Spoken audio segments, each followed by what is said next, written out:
शिवसेना उद्धव बाळासाहेब ठाकरे पक्षाच्या अस्तित्वाचा संघर्ष सुरू असतानाच पदाधिकाऱ्यांच्या निवडीवरून कोल्हापुरातही नाराजी नाट्य पाहायला मिळतंय. पक्षाच्या जिल्हाप्रमुखपदी रविकिरण इंगवले यांची नियुक्ती करण्यात आली आहे. इंगवलेंच्या नियुक्तीनंतर पदाधिकाऱ्यांमध्ये नाराजीचा सूर उमटलाय. या नियुक्तीनंतर पक्षाचे उपनेते संजय पवार यांनी आपल्या पदाचा राजीनामा देत असल्याचं आज पत्रकार परिषदेत जाहीर केलं. यावेळी बोलताना पवार यांनी गेल्या 36 वर्षांपासून शिवसेना पक्षासोबत एकनिष्ठ राहिलो. पदाचा राजीनामा दिला असला तरी इतर कोणत्याही पक्षात जाणार नसल्याचं त्यांनी स्पष्ट केलं. राजीनाम्याचा निर्णय सांगताना संजय पवार भावूक झाल्याचं पाहायला मिळालं. आमचं सगळ्याचं मत असं होतं. इच्छुक कोण होतं? हर्षद सूर्य होता. इच्छुक कोण होतं? राजू यादव होता, अवधूत होता, विराज होता. आम्ही उपनेते सहसंप्रमुख विजय देवणे ह्यांना एकत्र बसून तुम्ही निर्णय आम्हाला दिला असता तर आम्ही स्वीकारला असता ना. पण तू कुणालाच माहीत नाही काय ह्यातनं हा उद्रेक झालेला आहे. आणि उपनेत्याला जर माहीत नसेल, 36 वर्षाचा अनुभव गल्लीबोळातला मला जिल्ह्यातल्या सगळ्या आत्तापर्यंत प्रामाणिकपणे तुमच्या काम केलेलं आहे मी, तिथं त्यांनासुद्धा माहीत नसेल तुम्ही कोण नेमणार आहात, तर मग थोडंसं वेदना होत आहेत. आम्हाला या वेदना होत आहेत. आणि मग ह्यांनी काय करायचं? माझ्यावर विश्वास ठेवून अवधूतनी, विराने, राजू यादवने आणि ह्यांनी काय करायचं? मग आमच्या हर्षलनी आज मला समजलं हर्षल काय तर निघून गेला वाटतं. आज हर्षल गेला नाही, मुंबईला गेला वाटतं तो काहीतरी. असं व्हायला नाही पाहिजे. मग उपनेते पदाचाच जर त्याला किंमत नसेल, त्याला विचार नसाल, तर ह्या पदावर राहणं योग्य नाही असा या निर्णयापर्यंत मी आलेलो आहे. पदाचा राजीनामा देत आहे मी आज उपनेते पदाचा. नको हे पद.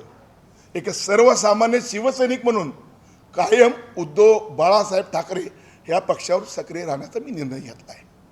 मातोश्रीवरून जे आदेश आलेत त्यांचं तंतोतंत पालन केलंय. मात्र गेल्या 10 वर्षांपासून काहीतरी वेगळं घडत असल्याचं संजय पवार यांनी सांगितलं. जिल्हा प्रमुख पदाची निवड करताना विश्वासार्हता आणि पारदर्शकता तपासायला हवी होती. मात्र पक्षातील वरिष्ठांनी हे केलेलं नाही. आपल्यासोबत चर्चा झाली नाही. कोल्हापूर जिल्हाप्रमुख पदासाठी अनेक जण इच्छुक होते. मात्र ही नियुक्ती करताना उपनेत्याला माहिती नसेल तर काय करायचं, अशा शब्दात पवार यांनी खदखद बोलून दाखवली. तू कुणाला माहित नाही काय ह्यातनं हा उद्रेक झालेला आहे. आणि उपनेत्याला माहित नसतं, 36 वर्षाचा अनुभव गल्लीबोळातला मला जिल्ह्यातल्या सगळ्या आतापर्यंत प्रामाणिकपणे तुमच्या काम केलेलं आहे मी, तिथं त्यांना सुद्धा माहित नसतं तुम्ही कोण नेमणार आहात, तर मग थोडंसं वेदना होत आहेत. आम्हाला या वेदना होत आहेत. आणि मग ह्यांनी काय करायचं? माझ्यावर विश्वास ठेवून अवधूतनी, विराने, राजू यादवने आणि ह्यांनी काय करायचं? आमच्या हर्षलनी आज मला समजलं हर्षल काय तर निघून गेला वाटतं. आज हर्षल गेला नाही, मुंबईला गेला वाटतं काहीतरी. असं व्हायला नाही पाहिजे. विधानसभा निवडणुकीत षडयंत्र रचण्यात आल्याचा आरोप त्यांनी केला. मधुरिमा राजे यांची उमेदवारी ही महाविकास आघाडीकडून होती. मात्र त्यांनी अचानक माघार का घेतली? विधानसभेला महाविकास आघाडीकडून जो उमेदवार दिला त्याचा प्रामाणिकपणे पक्षाच्या कार्यकर्त्यांनी प्रचार केला. राधानगरी विधानसभा मतदारसंघामध्ये KP पाटील यांना उमेदवारी देण्याचा निर्णय पक्षानं घेतला.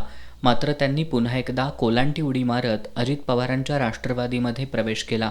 त्यामुळं हक्काचे मतदारसंघही सुटले, अशी खंत पवार यांनी व्यक्त केली.